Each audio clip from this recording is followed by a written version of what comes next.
Hello everyone, welcome back again to my channel success academy YouTube channel. অনেকদিন পর video বানাচ্ছি, আশা করি সবাই ভালো আছেন। তো আজকে যে ভিডিওটা বানাবো সেটা বিষয়টা বোর্ডে দেখতে পাচ্ছেন, বেসিক্স অফ জিওমেট্রি বা জ্যামিতির প্রাথমিক জ্ঞান। তো জ্যামিতি কথার অর্থটি কি? জ্যা কথার অর্থ পৃথিবী বা ভূমি, আর মিতি অর্থাৎ পরিমাপ করা। সিমিলারলি ইংলিশে যদি জিওমেট্রিকে আমরা ভাঙি, জিওমেট্রি, জিওটা হচ্ছে আর্থ। ভূগোল বই নিশ্চয়ই পড়েছেন যে জিওর কথা অর্থ হচ্ছে পৃথিবী, আর মেট্রি মানে মেজার করা, টু মেজার বা মেজার করা, টু মেজার। তো পৃথিবীকে মেজার করার জন্য কিছু টেকনিক আদিম যুগ থেকে শুরু করে মানুষরা প্রায় করে আসছিলেন। কীভাবে মাপতে হয় পৃথিবী, কীভাবে ব্যাস বা ব্যাসার্ধ, জমির একটা পরিমাপ, এই উদ্দেশ্যে গণিতের একটা শাখা সৃষ্টি করা হয়েছিল যার নাম জ্যামিতি বা জিওমেট্রি। তো এই বেসিক্স আমরা মোটামুটি 1-2 থেকে মোটামুটি সবাইকে শেখানো হয় বাচ্চাদেরকে, যে একটা সরলরেখা হয়, এটা সরলরেখাংশ, এগুলো তো আছেই। তো এইগুলো নিয়ে আজকে এখানে আলোচনা করব। তাহলে শুরু করা যাক আস্তে আস্তে। এটা তো হলো জিওমেট্রি কথার শাব্দিক অর্থ। প্রথমে যেটা আমরা জানবো সেটা হচ্ছে আর কিছু বেসিক্স জিনিস, যেমন এই জিনিসটাকে কি ধরা হয়, এটা কথা মানে এটাকে বলা হয় পয়েন্ট। ইংলিশে বলা হয় পয়েন্ট, বাংলাতে বলা হয় বিন্দু। অর্থাৎ এটা এমন একটা জিনিস যার কোনো দৈর্ঘ্য, প্রস্থ বা উচ্চতা নাই, কিন্তু আসলে যারই মানে অস্তিত্ব আছে তার দৈর্ঘ্য, প্রস্থ, উচ্চতা থাকবে। মানে পৃথিবীতে সব কিছু বা মহাবিশ্বের সব কিছুই 3 ডাইমেনশন বা 3D, ত্রিমাত্রিক। কিন্তু একটা থিওরি হিসাবে আমরা এটাকে বিন্দু হিসেবে ধরবো, যার দৈর্ঘ্য, ভর এবং শূন্য তিনটেই 0, কিন্তু এর অস্তিত্ব আছে। বিন্দুর পর আমরা চলে যাব আস্তে আস্তে। এটা হচ্ছে 0D বা 0 ডাইমেনশন বলতে পারেন। তারপরে চলে যাব আমরা একটা এরকম লাইনের মতো, এটা হচ্ছে রেখাংশ একটা, এটাকে বলা হয় 1D। এর শুধু দৈর্ঘ্য আছে, উচ্চতা নাই। উচ্চতা দৈর্ঘ্য ব্যাপারটা মানে এর মধ্যে পড়ছে, মানে 1 ডাইমেনশন। এটা হচ্ছে 1 ডাইমেনশন, এর কোনো প্রস্থ মানে যেটাকে বলে ক্ষেত্রফল, যেটাকে বলে ক্ষেত্রফলটা নাই আর উচ্চতা নাই। নেক্সট আমরা চলে যাব একটা এরকম টাইপের ফিগার, এটাকে প্লেন হিসেবে ধরা হয়, প্লেন বা সমতল। এর ক্ষেত্রফল আছে, এদিকে ক্ষেত্রফল, আমি অ্যারো দিয়ে বোঝাতে চাই, এটা হচ্ছে মানে এই জায়গাটা আছে ক্ষেত্রফল। এটা কিছুটা জায়গা দখল করে থাকবে, কিন্তু এর কোনো উচ্চতা থাকবে না, তাই এটা হচ্ছে 2 ডাইমেনশন। এবারে আমরা চলে আসবো 3D ছবি। এই বোর্ডে আঁকা সম্ভব নয়, কারণ বোর্ডটা নিজেই তো 2D না, কিন্তু একটা আন্দাজ করে মোটামুটি আঁকা যেতে পারে যে একটা 3Dকে এইভাবে দেখা যেতে পারে, মানে 3D ছায়া বলতে পারেন এইভাবে। 2D তলে 3D ছায়া। এটা একটা আয়তঘনকের ছবি আঁকলাম বা ঘনক বলতে পারেন। তো এর দৈর্ঘ্য, প্রস্থ, উচ্চতা তিনটে আছে। তাহলে প্রথমে কি জানলাম? বিন্দুর ক্ষেত্রে দৈর্ঘ্য, প্রস্থ, উচ্চতা। এইভাবে যদি আমি অ্যারো দিয়ে একটা বক্স বানাই, তাহলে আমরা জানতে পারবো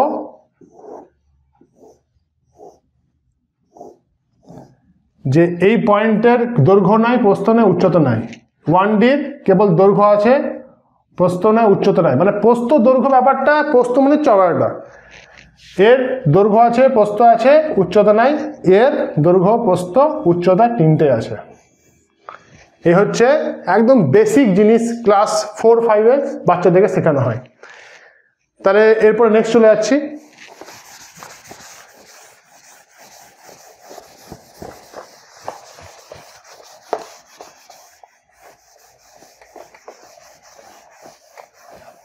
নেক্সট আমরা চলে যাব ক্লাস 5-6-এ মোটামুটি পড়েছিলাম আমরা, যেটা আমি একটু আগে লিখেছিলাম রেখাংশ, সেটা নিয়ে আর একটু বেশি কথা বলবো। তো এইদিকে যদি অ্যারো দিয়ে দিই আমি, তাহলে এটা মানেটা বোঝাচ্ছে যে এটা এদিকে অসীম দূরত্ব দিয়ে চলতে থাকবে। অসীমকে ইনফাইনাইট চিহ্ন দিয়ে চিহ্নিত করা হয়, আর এইদিকে এটা মাইনাস ইনফাইনাইট, নেগেটিভ। বা এগুলো না লিখলেও হবে, বোঝাবার লেগে বললাম। তো এইটাকে বলা হয় সরল রেখা, সরল রেখা। তারপর আমরা চলে যাবো নেক্সট এইটা। এবার এর একটা পার্ট যদি নিয়ে নেওয়া হয়, এবার এই জায়গাটা এরকম কাট করে নিলাম, কাট করে রেখে দিলাম, এটাকে বলা হয় সরল রেখাংশ, সরল রেখাংশ। এগুলো পশ্চিমবঙ্গ মধ্যশিক্ষা পর্ষদের ক্লাস 5 এর বইগুলোতে এগুলো পেয়ে যাবেন। তো আমার এই ভিডিওটার উদ্দেশ্য হচ্ছে জ্যামিতি আমরা যা 4, 5, 6, 7, 8 একদম কি 9 অবধি বা 10 অবধি যা পড়েছি সেগুলোকে আমি একটা ভিডিওর মধ্যে জাস্ট তুলে ধরার চেষ্টা করছি। এটা সরল রেখাংশ। নেক্সট আমরা চলে যাব এই জিনিসটা, এইটা একদিকে শুরু হচ্ছে একদিকে শেষ নয়, এটাকে বলা হয় রশ্মি। পার্থক্যটা কি তিনটের মধ্যে? তাহলে সরল রেখার কোনো শেষ নেই, সীমা, এর দৈর্ঘ্যটা অসীম অবধি চলে যাবে, তাহলে এটা অসীম দৈর্ঘ্য। এর এর সসীম দৈর্ঘ্য, সসীম দৈর্ঘ্য, এর অসীম দৈর্ঘ্য, অসীম দৈর্ঘ্য। এটা আমি একটা পয়েন্ট পেয়ে গেলাম। নেক্সট কি বলতে পারবো? নেক্সট বলতে পারবো এর দুই প্রান্তই বিস্তৃত হবে, এর দুই প্রান্ত সীমিত, দুই প্রান্তই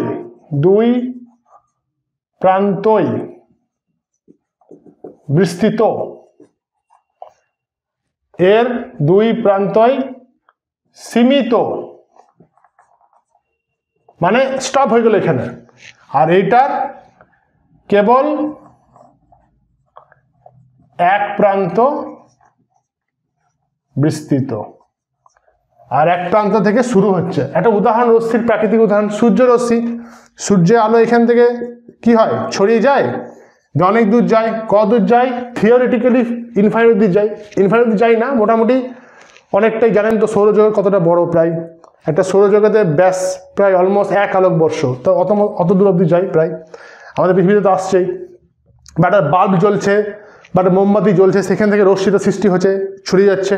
তো এগুলো হচ্ছে যেমন একটা মোমবাতি আছে ভাবলেন, তাহলে এই যে রশ্মিগুলো আসছে, এই রশ্মি সৃষ্টি হচ্ছে, এটা রশ্মি সৃষ্টি হচ্ছে, ঠিক আছে? তাহলে এইটা হচ্ছে একটা রশ্মির প্রাকৃতিক উদাহরণ। সরলরেখা রশ্মি জিনিসটা আইডিয়া হলো মোটামুটি। এবার একটু অন্য জিনিসে যাচ্ছি।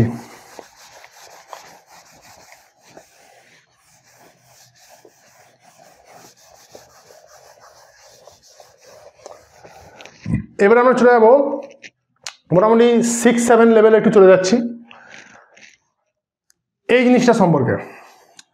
কোণ, বা এটা ক্লাস 5 এ শেখানো হয়েছিল, এটাকে কোণ বলা হয়। কোণ তাহলে কি সংজ্ঞা? এটা সরলরেখাংশ হতে পারে বা রশ্মি হতে পারে, যেটা খুশি নিয়ে যেতে পারে, মানে এরকম ছবিটা এরকমও হতে পারে। তো যখন দুটো সরলরেখাংশ বা সরলরেখা হবে না ঠিক, কারণ এদিকে তাহলে আরোটা নেই, দুটি সরলরেখাংশ বা দুটি রশ্মি যখন তারা একে অপরকে ছেদ, তখন যেটা একটা যে জ্যামিতিক চিত্র উৎপন্ন করে এটাকে বলা হয় কোণ। কি বলা হয়? কোণ। ইংলিশে যাকে বলা হয় অ্যাঙ্গেল। এই অ্যাঙ্গেল বা কোণ এই জিনিসটা প্রায় প্রত্যেকটা বাচ্চা এখনো প্রায় ভুল হয়। ক্লাস 8, 9 বাচ্চাদের কথা বলছি। কি ভুল হয় সেটা আমি একটা বোঝাচ্ছি। এটা যদি নামকরণ করতে বলে, আমি ABC নামকরণ করি, তাহলে এই কোণটার নাম কিন্তু ABC হবে। যদি আমি বলি BAC এই কোণটা, তাহলে কিন্তু এটা হবে না।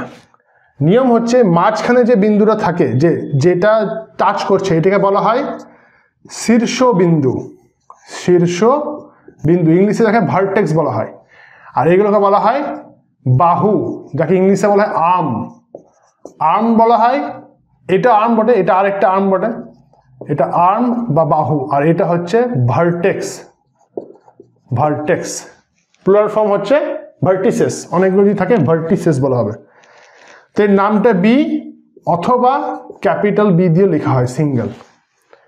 আমরা এক্সাম্পল দিয়ে আরো ভালো করে বুঝাই। দেখবেন এটা একটা ত্রিভুজ আছে, ত্রিভুজ নিয়ে বলবো একটু পর ডিটেলসে। তো এর যে ABC যদি বলা হয় এই কোণটার নাম কি, তাহলে নাম হবে ABC। এই কোণের নাম কি হবে? ACB। এই কোণের নাম কি হবে? এ হবে না, এটা মাঝখানে হবে BAC। আরেক কি নাম হবে? CAB। তাহলে এর নাম কিন্তু দুটো, এর নামটা ধরো আমি এখানে নাম দিচ্ছি 1 নাম্বার, এর নাম দিলাম 2 নাম্বার, এর নাম দিলাম 3 নাম্বার। ওকে, তাহলে এই যে 1 নাম্বার কোণটা, এটা হচ্ছে এই কোণটা, এটা 1 নাম্বার কোণ। ACB বা আরেক নাম হবে শুধু জাস্ট ক্যাপিটাল এ, এই তিনটে ছাড়া আর কোনো নাম হবে না। এটা প্রত্যেকটা স্টুডেন্টের মধ্যে আমি দেখেছি, বেশিরভাগ স্টুডেন্টের মধ্যে এইটা ভুলটা হয়, তারা অক্ষরটা বুঝে না। মাঝখানে যেটা থাকবে সেইটা মাঝখানে রাখতে হবে, অর্থাৎ বি মাঝখানে থাকবে। তাহলে এর আরেক নাম কি হবে? CBA বা ক্যাপিটাল বি কোণ। এটা কোণের চিহ্ন দিতে হবে সামনে একটা। এটার নাম হচ্ছে, এটাকে বলা হবে 2 নম্বর কোণ। আবার 3 নম্বর কোণ হচ্ছে মাঝখানেটা, ACB বা BCA বা ক্যাপিটাল সি। তো কোণের এই বেসিকটা জানা গেল আশা করছি। এবার আরেকটা জিনিস যেটা বাদ চলে গেছিলো আমার সরলরেখাংশ, সেটা আমি একটু বলে দিই, তারপর আমরা কোণের শ্রেণী বিভাগে চলে যাব।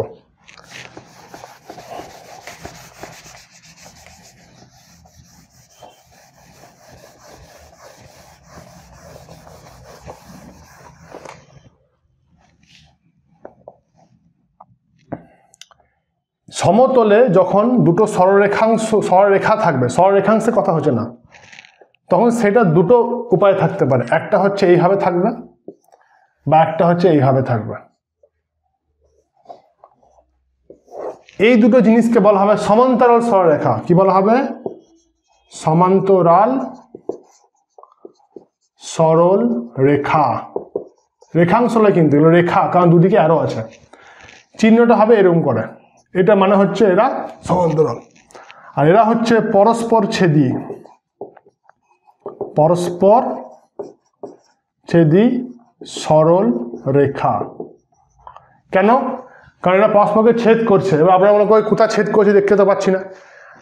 এটা একটু আগে বললাম, এটাকে বর্ধিত করতে হবে, কারণ এই জিনিসটা মানে হচ্ছে বর্ধিত। তাই যদি বর্ধিত করা হয়, এখানে টাচ করে গেছে, এই বিন্দু টাচ করে গেছে, এই জন্য পরস্পর ছেদী সরলরেখা। তাছাড়া এইভাবে ছবিটা করা যেতে পারে, এইভাবেও করা যেতে পারে, কোনো অসুবিধা নেই। ঠিক আছে, তাহলে এইসব বেসিকগুলো আমাদের জানতে হবে, না হলে আমাদের জ্যামিতি করতে গিয়ে অনেক অসুবিধার সম্মুখীন হতে হবে। বেশ, মুছে দিচ্ছি। এবারে যে কোণটা এসেছিলাম, কোণটায় কমপ্লিট করি। কোণের যে বিভিন্ন ভাগ, প্রথম ভাগ হচ্ছে আমরা জানবো কোণের ভাগ। তাহলে কি জানবো আমরা? কোণের শ্রেণী বিভাগ। কোণের শ্রেণী বিভাগ 1 নাম্বার সূক্ষ্ম কোণ। সূক্ষ্ম কোণ 2 নাম্বার স্থূল কোণ। স্থূল কোণ 3 নাম্বার সমকোণ। 4 নাম্বার প্রবৃদ্ধ কোণ। 5 নাম্বার সরল কোণ। 6 নম্বর সম্পূর্ণ কোণ। এই 6টা কোণ হয়। সূক্ষ্ম কোণটা হচ্ছে আমার একটা কোণ, আমি কোণটাকে যদি x হিসাবে ধরে নিই বা থিটা হিসাবে ধরে নিই, গ্রিক ওয়ার্ড থিটা বলা হয়, তাহলে যদি থিটার মান 0 ডিগ্রি থেকে বেশি বা 90 ডিগ্রি থেকে কম, যদি এইটা হয়, বা অনেক বইয়ে লেখা আছে 0 ডিগ্রিটাকে ধরা হয় না, জাস্ট বলা হয় যে 90 ডিগ্রি থেকে কম যদি হয় সেই সূক্ষ্মকোণ হবে, লেস দেন চিহ্ন। স্থূলকোণ হবে, ছবিটা কেমন হবে? ছবিটা হবে এরকম। এইটা হচ্ছে ছবিটা। ছবিটা আমি একদম ডান দিকে আঁকছি। যদি বলা হয় থিটার মান লেস দেন 180 কিন্তু 90 ডিগ্রির থেকে বেশি, তাহলে বলা হবে স্থূলকোণ। ছবিটা কেমন হবে? এরকম ছবিটা হবে, বা এরকম করা যেতে পারে। এই গোলটা হচ্ছে মেন, যেদিকে আপনি গোলটা করতে চান। সমকোণ হচ্ছে পুরো 90 ডিগ্রি সমান ইকুয়াল, মানে 90 বেশিও নয় কমও নয়, 180 বেশি সিন নেই, ডাইরেক্ট হচ্ছে 90 সমান। ছবিটা হবে, এর ছবিটা আমি এইভাবে আঁকছি, এই ছবিটা একটু নিচে আঁকছি, মানে ব্যালেন্স হচ্ছে না, এটা মুছে দিচ্ছি তবে। তাহলে এটা ইকুয়াল 90 ডিগ্রি, ছবিটা হয়ে গেল এরকম। এর একটা স্পেশাল দাগ আছে, এটাকে গোল না দিয়ে এরকম করে বক্স করা হয়। আর যদি গোল করতে হয় তাহলে গোল করে 90 ডিগ্রি লিখে দিতে হয়। ঠিক আছে। প্রবৃদ্ধ কোণ কি? প্রবৃদ্ধ কোণ হচ্ছে 180 থেকে বেশি হবে এবং 360-এর কম হবে। ছবিটা কেমন হবে? এরকম, এইদিকে গোলটা, এইদিকে গোলটা নয়, এইদিকে গোল নয়, এইদিকে, মানে এইদিকে যদি গোলটা করি তাহলে এটা প্রবৃদ্ধ হয়ে যাচ্ছে। ঠিক আছে, প্রবৃদ্ধ কোণ। তারপরে চলে যাবো সরল কোণ, যেটা সমান 180 ডিগ্রি সমান একদম। এরকম ছবিটা হবে, এরকম ছবিটা এক সরল কোণ, একটা রেখা, ওই জন্য নাম সরল কোণ। সম্পূর্ণ কোণ, যেটা 360 ডিগ্রির সমান, ছবিটি কেমন হবে? এরকম। পুরো একটা বৃত্তের কেন্দ্র যে কোণ উৎপন্ন করে পুরো তার পরিধি, সেটাকে বলা হয় সম্পূর্ণ, 360 ডিগ্রি সমান। তাহলে এগুলো কোণের শ্রেণীবিভাগ আমরা শিখে নিলাম। আমরা নেক্সট চলে যাবো কোণ নিয়ে আরেকটু আলোচনা করব। এটা মুছে দিচ্ছি।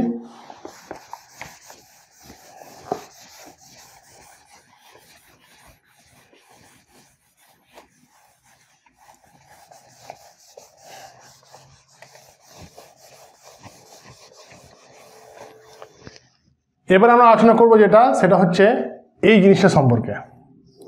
এটা দুটো সরল সরল রেখা, যেটা সমান্তরাল বটে, অবশ্যই সমান্তরাল, এবং আরেকটা রেখাকে টাচ করে চলে গেল। তো এইটাকে বলা হয় ভেদক। এটা আমরা ক্লাস 7-এ প্রথম পড়েছিলাম, ক্লাস 8-এ ডিটেলসে দেওয়া আছে আরো।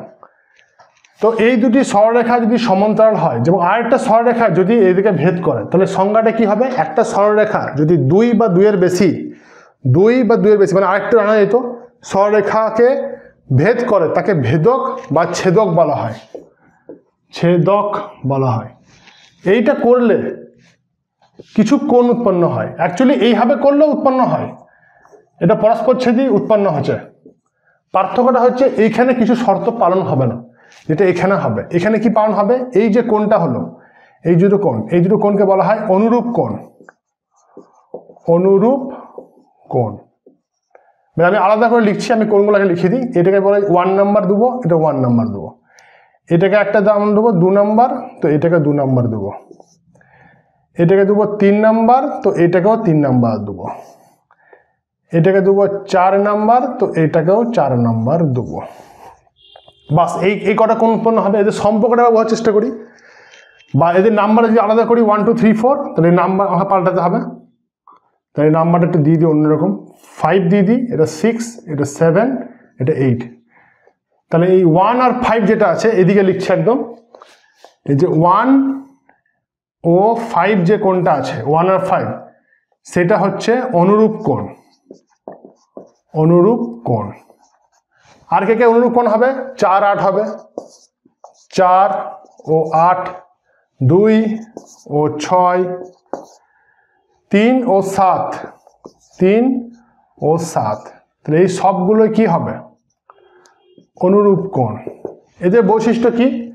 এরা ইকুয়াল হয়ে যাবে এমনি করে, ওটা ইকুয়াল হয়ে যাবে।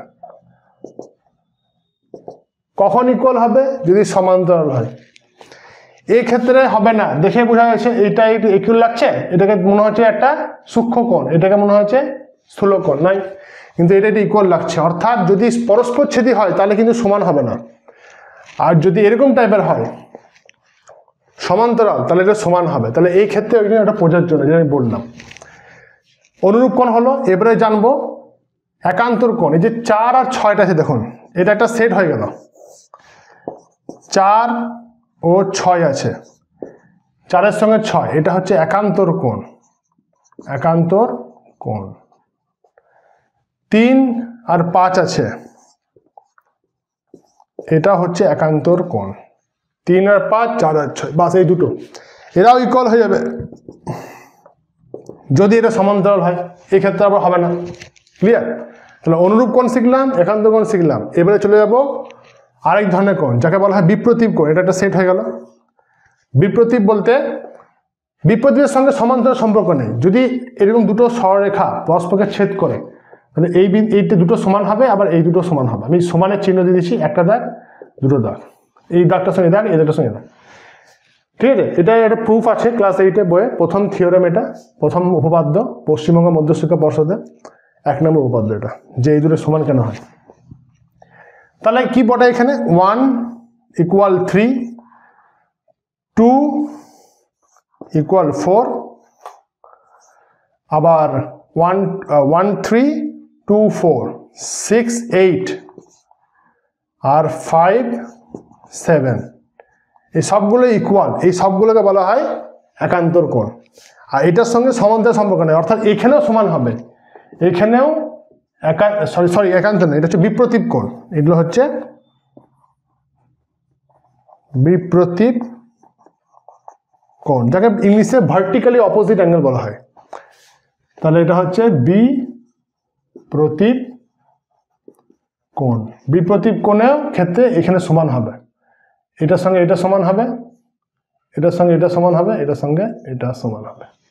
বিপরীত কোণের ক্ষেত্রে এটা সম্পর্ক নেই, কারণ এটা তো টাচ করছে না, তো এটা দুজনের মধ্যে ব্যাপার। তো আমরা 3 ধরনের কোণ শিখলাম, অনুরূপ, একান্তর, বিপ্রতীপ।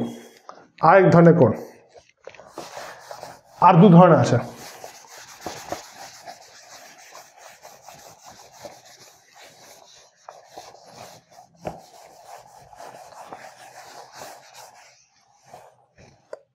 এবার হচ্ছে এই 3 6 5 4 গুলো দেখুন, 3 6 5 4, এই সব করার একটা নাম আছে, তখন সব ভিতরে ভিতরে আছে, মানে এই জিনিসটা ভিতরে আছে, এটাকে বলা হয় অন্তঃকোণ। অন্তঃকোণ। আর একটা সেট দেখুন, 2 1 7 8, 2 1 7 8, এটা হচ্ছে বহিক কোণ। বহিক কোণ, তাই এগুলো বহিক কোণ। এগুলো এদের মধ্যে একটা সম্পর্ক আছে। যদি সমান্তরাল সরলরেখা হয় আবার এক্ষেত্রে, তাহলে এক ভেদকের একই পাশে অবস্থিত কোণগুলো সমষ্টি 180 ডিগ্রি হবে। কি বললাম?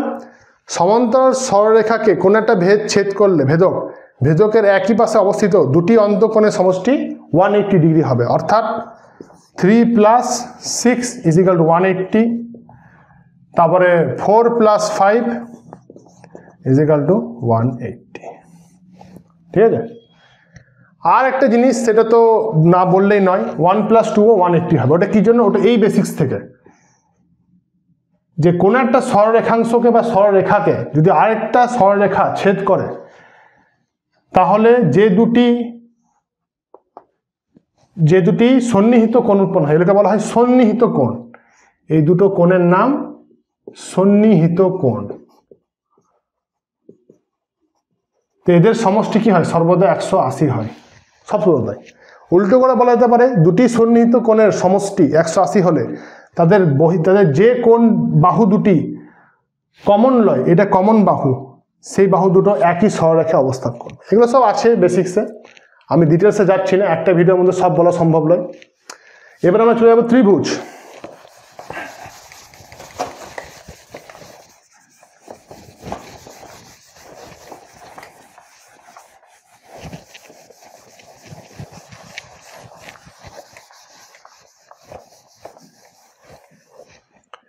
ত্রিভুজের শ্রেণীবিভাগ পড়বে এবার।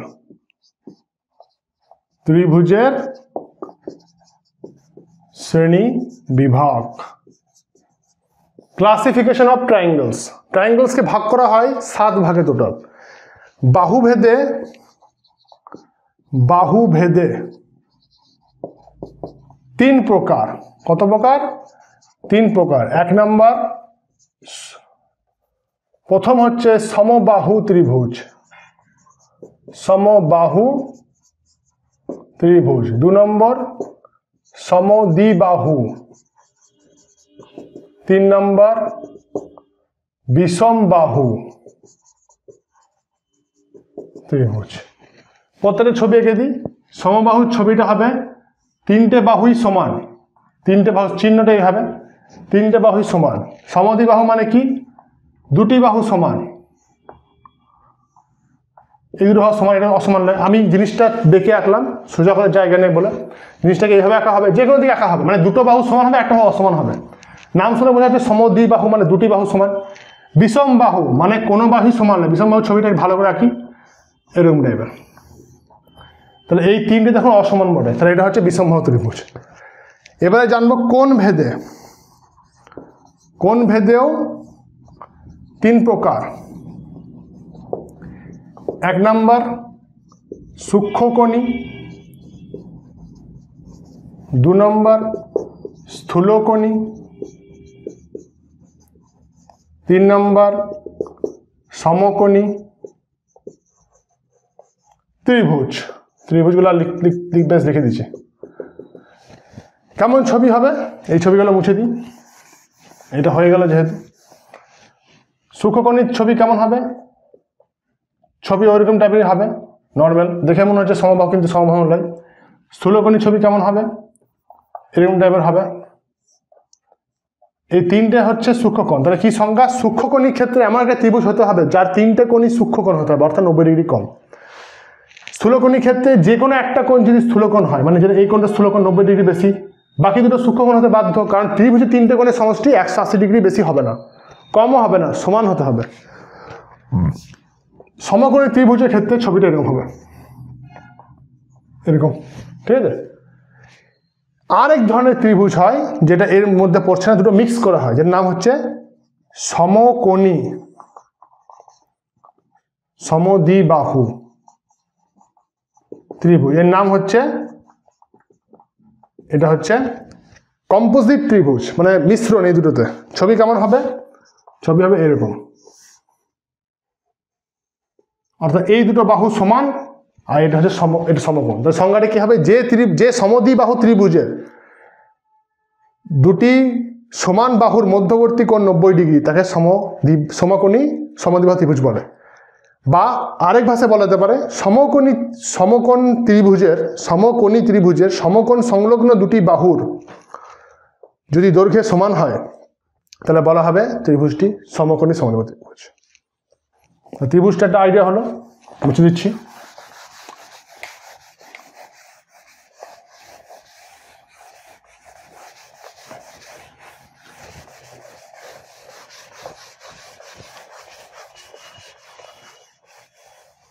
এবারে আমরা চলে যাব চতুর্ভুজ সম্পর্কে কিছু জ্ঞান নেব। চতুর্ভুজ নাম শুনে বোঝা যাচ্ছে ত্রিভুজ তিনটে বাহু, ভুজ মানে বাহু, চতুর্ভুজ চারটে বাহু। এর অনেক প্রকারভেদ আছে। একটা বেসিক চতুর্ভুজের ছবি এরকম নর্মাল এরকম টাইপের হয়, এটা চতুর্ভুজের ছবি, চারটে বাহু। যখন এই চারটে বাহুর মধ্যে যে কোনো দুটো বিপরীত বাহু, এগুলোকে বিপরীত বাহু বলে, এইগুলোকে সন্নিহিত বাহু বলে। তাহলে এই দুটো হচ্ছে সন্নিহিত বাহু, সন্নিহিত বাহু। এটা অনেক ছাত্ররা ভুল করে, ছাত্রীরা ভুল করে, সন্নিহিত মানেই চিনে না। সন্নিহিত মানে কাছাকাছি, এইটা আর এইটা, এই দুটো সামনাসামনি, সামনাসামনি মানে বিপরীত, এটা হচ্ছে বিপরীত বাহু। তাহলে এই বিপরীত বাহু যদি কোনো একটা চতুর্ভুজের বিপরীত বাহু যদি সমান্তরাল হয়ে যায়, সমান্তরাল হয়ে গেল, বাকি বাহুগুলো যা হবে হোক গা, তাহলে এটাকে বলা হবে ট্রাপিজিয়াম। ট্রাপিজিয়াম যে চতুর্ভুজের যে কোনো এক জোড়া বিপরীত বাহু কমপক্ষে সমান্তরাল তাকে বলা হবে ট্রাপিজিয়াম, মানে এটা সমান্তরাল হয়ে গেল। এবার এর আবার যদি এই দুটো বাহু সমান হয়ে যায়, তির্যক বাহু বলা হয়। ছবিটা আসলে এরকম হবে, বেশ ছবি হবে এরকম। এবার যদি ছবিটা আমি প্রথমকার মতো করে দিই তাহলে এই দুটো বাহু তখন সমান হয়ে যাচ্ছে, এগুলো তির্যক বাহু বলা হয়, তির্যক বাহু। তাহলে নাম হয়ে যাবে সমদ্বিবাহু ট্রাপিজিয়াম। আবার যদি এই দুটো সমান্তরাল হয়ে যায় ছবিটা এরকম থাকবে না। যদি এই জোড়া সমান্তরাল, এই জোড়া সমান্তরাল, তাহলে ছবিটা হয়ে গেল এরকম,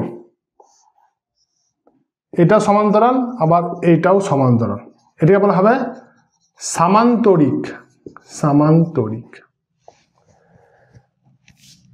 আবার যদি প্রত্যেকটা কোণ 90 ডিগ্রি হয়ে যায় তাহলে সামান্তরিকের ছবি এরকম হয়ে যাবে। এর নাম হচ্ছে আয়তক্ষেত্র। আয়তক্ষেত্রের অঙ্ক মেনসুরেশন বা পরিমিতি চ্যাপ্টারে আমি অনেক করেছি, ওই ভিডিওর সিরিজটা আমরা দেখতে পারেন। তারপরে চলে যাব নেক্সট, যদি চারটে বাহুই সমান হয়ে যায় আর প্রত্যেকটা কোণ আবার 90 ডিগ্রি যদি হয়ে যায়, প্রত্যেকটা কোণ 90 ডিগ্রি, একে বলা হবে বর্গক্ষেত্র। আবার যদি চারটে বাহু সমান কিন্তু কোনো কোণই 90 ডিগ্রি নয়, এই ছবিটা এরকম হবে, এটা হয়ে যাবে রম্বস। আবার এইগুলো তো আছেই, এটা আরেকটা যেটা আমাদের জ্যামিতিতে কাজে লাগে না, যার সন্নিহিত বাহু সমান কিন্তু বিপরীত বাহু অসমান, এটাকে বলা হবে কাইট। কি বলা হবে? কাইট। এদের আর অনেক ধর্ম আছে প্রচুর, যেমন সামান্তরিকের ধর্ম কি? সামান্তরিকের এই যে কর্ণ দুটো আছে এরা পরস্পরকে সমদ্বিখণ্ডিত করবে, মানে এইটা যা হবে এইটাও তাই হবে, এইটা যা হবে এইটা, এই সবগুলো সমান বলিনি, মানে এইটা এটা সমান বা এইটা এটা সমান। আয়তের ক্ষেত্রে কি? আয়তের ক্ষেত্রে এইটা আর এইটা একই, এরাও সমান এরাও সমান। আবার এই দুটোর সঙ্গে এটা সমান এবং এইটার সঙ্গে এটা সমান, আবার এরা পরস্পর সমান। আয়তের ক্ষেত্রে এইটাই বৈশিষ্ট্য। বড় ক্ষেত্রে কি?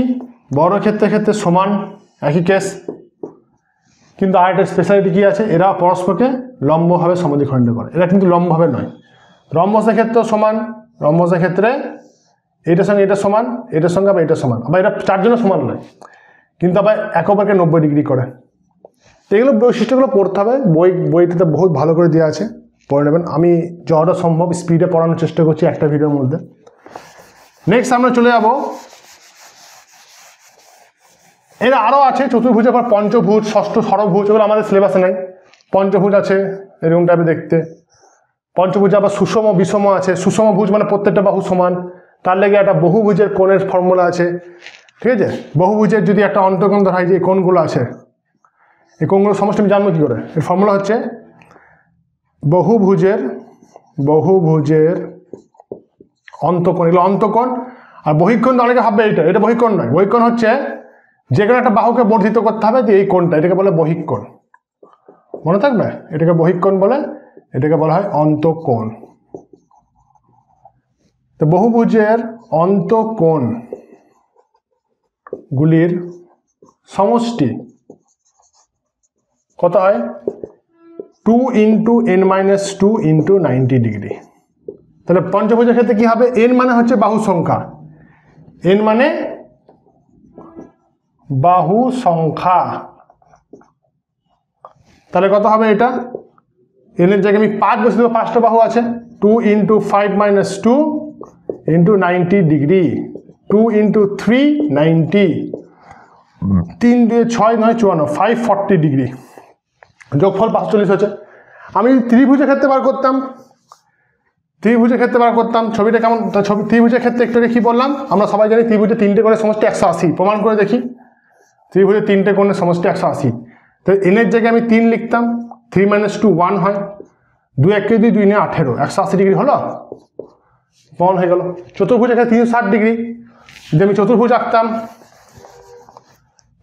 আঁকতাম, তাহলে n এর জায়গায় 4 - 2 2, 2 2 4 9 36, 360 ডিগ্রি। বাস এইভাবে আমরা যে কোনো বহুভুজ বার করতে পারবো। তাকে ধারণা দেওয়ার চেষ্টা করলাম বহুভুজ সম্পর্কে। নেক্সট চলে যাচ্ছি,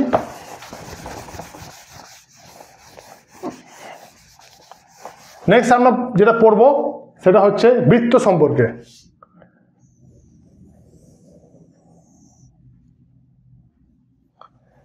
বৃত্তর এই যে মাঝখানে, এটাকে বলা হয় কেন্দ্র, এই যে বৃত্ত কেন্দ্র থেকে এই যে এই লাইনটার উপর টানলাম, এই লাইনটাকে বলা হয় পরিধি। তাহলে বৃত্তের পরিসীমাকে পরিধি বলা হয়। প রয় হস্যই ধয়ে হস্যই। এই যে এটাকে বলা হয় ব্যাসার্ধ, রেডিয়াস বলা হয় ইংলিশে। যদি পুরোটা টান টেনে দিই আমি এক জায়গা থেকে আরেক জায়গাতে, এটাকে বলা হবে ব্যাস,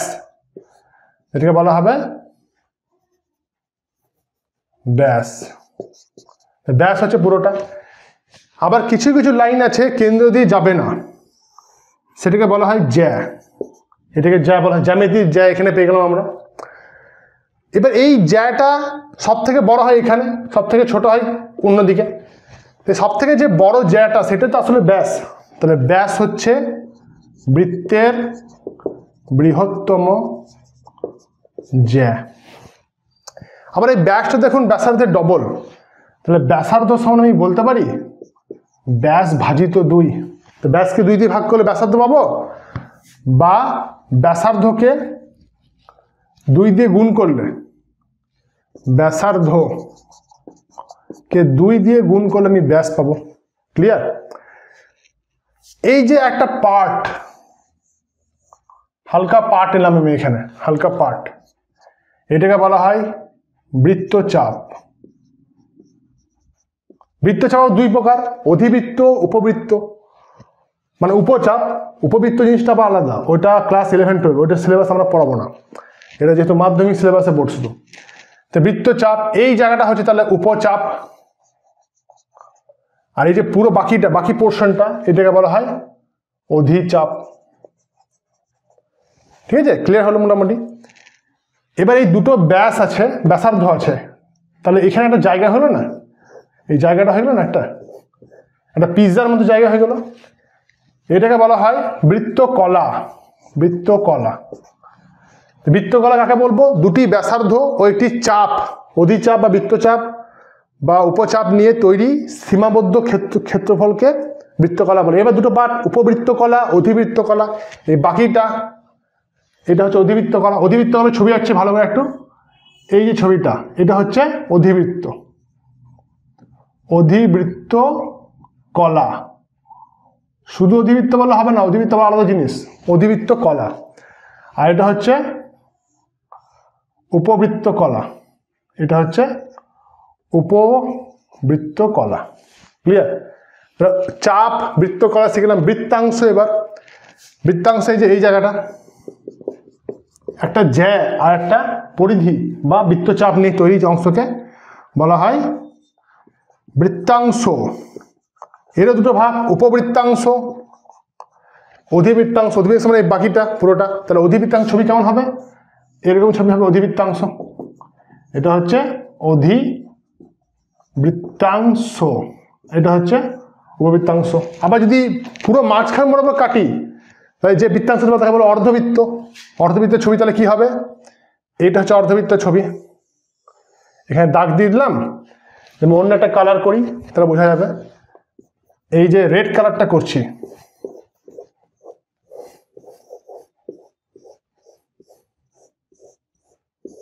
এই যে রেড কালারটা করলাম,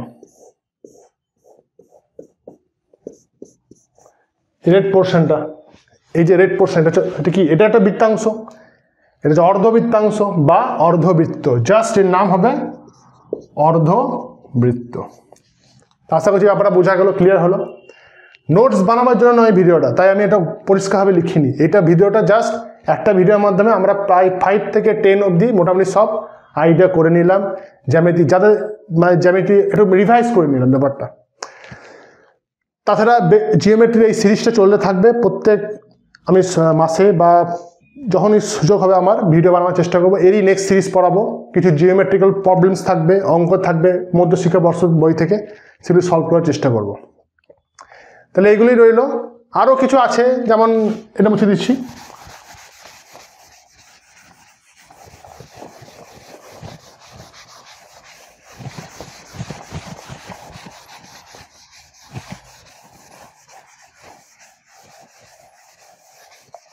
আর কিছু আছে, যেমন ধরা যাক এই জিনিসটা, এটাকে বলা হয় উপবৃত্ত, এলিপস বলা হয়। এটা আমাদের সিলেবাসে নয়, শুধু ছবিগুলো জেনে রাখুন, এটাকে উপবৃত্ত বলা হয়। ঠিক আছে? আবার এইরকম একটা জিনিস আছে, এটাকে বলা হয় পরাবৃত্ত। ঠিক আছে? এগুলো ক্লাস 11-12 যারা সায়েন্স নিয়ে পড়বে তারা জানবে ব্যাপারটা, পরাবৃত্ত। আবার আছে অধিবৃত্ত, এরকমটা ছবিটা অনেকটা, এটা অধিবৃত্ত। পার্থক্যটা হচ্ছে এরা আনবাউন্ডেড কার্ভ, কোনো বাউন্ড নেই, অসীম অবধি যাবে, এর অসীম যাবে। এটা হচ্ছে সীমিত। তো এইগুলোই আছে বেসিক্স মোটামুটি।